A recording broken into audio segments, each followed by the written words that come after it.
Nasıl istiyorsun? Ama orası bir son.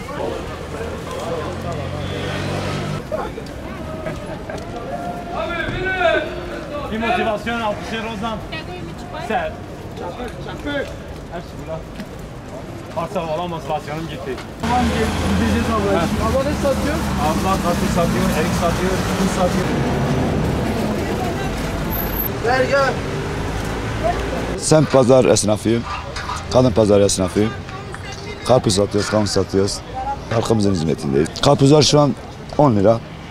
Kavunlarda kilo 12,5-15 değişiyor. Yer değişiyor pazarda. Pazar esnafına göre. Yani bu akışa göre gidiyoruz, öyle söyleyeyim. İlla ki düşer. Çünkü karpuz kavun zamanı. Yerli ürün çıktı mı dışarı malı bitiyor. Adana kesildi mi yerli başlıyor, Diyarbakır başlıyor zaten. Ya ortalama en fazla olacağı 7,5-8 o civarlar. Yani pek bir oynama olmaz. Bir hafta sonra Diyarbakır karpuzu da piyasaya sürülür. Bizim farkımız fiyatlarımız standart. Marketçi örneğin kavunda sana 12-15'e fiyat verir ama başka üründe başka bir fiyat verir. Bizimki belli, aldığımız yer belli, fiyat belli. Aşağı yukarı bizim halden ve esnafa sunuş fiyatımızın arasında 3-5 oynamaz. Market gibi çok bir uçurum yok. Yani o şekilde o yüzden dolayıdır ki esnaf, daha doğrusu halk biraz daha pazarlara daha meyilli.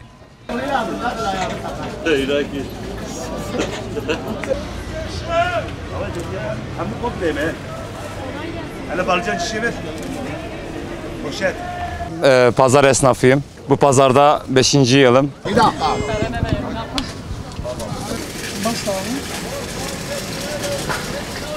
Yani şu an yerli sezonu başladı. Fiyatlar düşüşte. Domates artık düştü. Yeni mahsul yerli ürünler çıktığı için.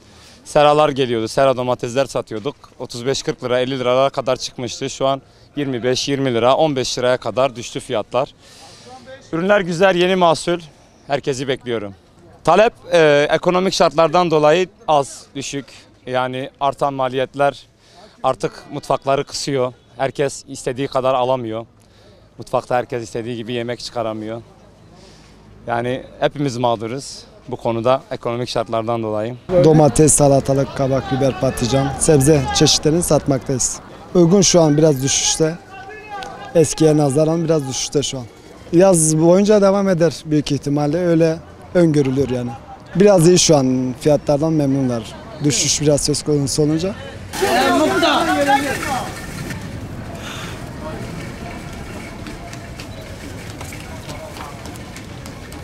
Valla biz bugün sebze satıyoruz, biberdir, balicandır, kabaktır, salatalık kabak bizim kendi tarlamızındır, kendimiz ekiyoruz, biçiyoruz. Hepsi bizimdir. Domates. Valla be fiyatlar, hani zaten sürekli daha fiyatlar artışı göz önündedir. Ama şahsi bizimkilerimiz kendi tarlamız olduğu için millete hitaben biraz daha azdır. Sadece Balican'dan Hisarhan'da yerlere çıkmadığı için o biraz pahalıdır, milletten fazla geliyor. O da zaten normaldir, bütün pazarın ortak fiyatları. Misal bizimki 30, sağdaki 25'e verebilir, bir diğeri 35'e verebilir. Ortalama mesela bir fiyatlara. Öyle çok fazla bir şey yoktur. Ama milletten fazla geliyor, şikayet var. Ama mesela millet diyor belki biz 10 milyon alıyoruz, burada 30'a veriyoruz. Burada zaten bize pazarcılara kalan en fazla hani biz bunu 22 alsak daha bunun yer kirası var, nakliyesi var, eleman parası var. Millete kalan bir 5 milyar. Yani şu an askeri ücrete bile vursan bir 10 milyar askeriden fazladır. Çok fazla bir şey kalmıyor zaten pazarcılara. Ya işler daha iyi çok şükür, hani sağa sola muhtaç olmuyor. Kendi işimizi yaptığımız için bize bir şeyler kalıyor. Kalkın işi de geldi. Kendi işimizde bize bir şeyler kalıyor. Ben gelin al hiçbir beleşe. Kilo 25'e.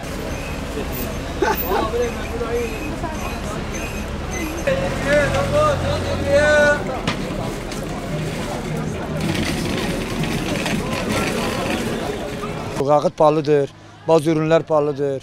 Yakıt da pahalı, 55-56 milyona yakıt gitti yani. Tabii etkiliyor, nasıl? Şu bazı mallar batıda geldiği için, şimdi bizim kendi ürünümüz olduğu için mesela Diyarbakır ürünü olsa etkilemez. Ama batıda geldiği zaman etkiliyor. Yakıt olmuş 55 milyon, mesela adam ta 20 kaç kilometre geliyor. Ondan dolayı sıkıntıdır ha, ürünlerden dolayı. Yoksa bak bir şeftali olmuş kilosu 70 milyon, erik olmuş 50 milyon. Adam var alamıyor ha, sıkıntıdadır ha ya. Gerçek askeri ücrete adam Emekli adam mesela ne kalıyor ayda? Alsın 10 milyar 15 milyar para. Adam erik mi alsın, adam domates mi alsın, adam ev unu parası mı alsın, kira mı versin? Hani sıkıntıdayız ha, gerçekten sıkıntıydı. 15 senedir pazarcılık yapıyorum. Yalnız bu sene çok meyveler fiyatı yüksek geliyor. Bunun sebebi ihracat var. Ondandır. Yakıtlar yüksek geliyor. O nakliyattan etkileniyor ondan dolayı. Vatandaş nasıl? Gelen daha önce 2 kilo 5 kilo getiriyoruz. Şu an geliyor 1 kilo yarım kilo. Kaç taşıdan normal? Domates 15. Ya domates rezil oldu ya. Niye böyle?